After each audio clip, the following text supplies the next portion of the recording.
கையிலே வரிப்பணம் இருந்தால்தான் அந்த வரிப்பணத்தை வைத்துதான் பட்ஜெட் போடுவார்கள். ஆக நம்முடைய பணத்தை செலவு செய்வதற்கு அதிகாரம் கொடுப்பதுதான் நம்முடைய வாக்குச்சீட்டுக்கள். அதை பற்றி எல்லாம் நமக்கு கவலை கிடையாது. 2000 ரூபாய்க்கு வாக்களித்து விட்டு கந்துவடிக்காரன் 2 லட்சம் கடன் வாங்கி தன்னுடைய குழந்தையை பள்ளியில் சேர்க்கின்ற எத்தனையோ லட்சம் மக்கள் இருக்கின்ற இடத்திலே இருந்து கொண்டு பேசிக் கொண்டிருக்கிறேன். அவர்களுக்கு தெரியாமல் இல்லை, இன்றைய தினம் பொதுமக்கள் சுயநலத்தின் உச்சத்தில் இருக்கிறார்கள்.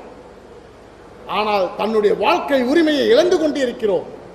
ஒவ்வொரு முறையும் இழந்து கொண்டிருக்கிறோம். இன்றைய தினம் 1,27,000 கோடி பட்ஜெட். ஆனால் ஒரு அதிர்ச்சிகரமான தகவல் தெரியுமா? தமிழகத்தின் பட்ஜெட் 1,27,000 கோடி. ஆனால் வருடந்தோறும் உங்களிடமிருந்து இவர்களிடமிருந்து எங்களிடமிருந்து கொள்ளையடிக்கிறார்களே பள்ளி முதலாளிகள், கல்லூரி முதலாளிகள், எவ்வளவு தெரியுமா? 1,80,000 கோடி ரூபாயை அந்த 3000 பேர் கொள்ளையடித்துக் கொண்டிருக்கிறார்கள். வேடிக்கை பார்த்துக் கொண்டிருக்கிறீர்கள். அதை பற்றி கவலை கிடையாது நமக்கு. அதற்கெல்லாம் யார் காரணம்? நாம் தான் காரணம். வாக்காளர் பெருமக்கள் தான் காரணம்.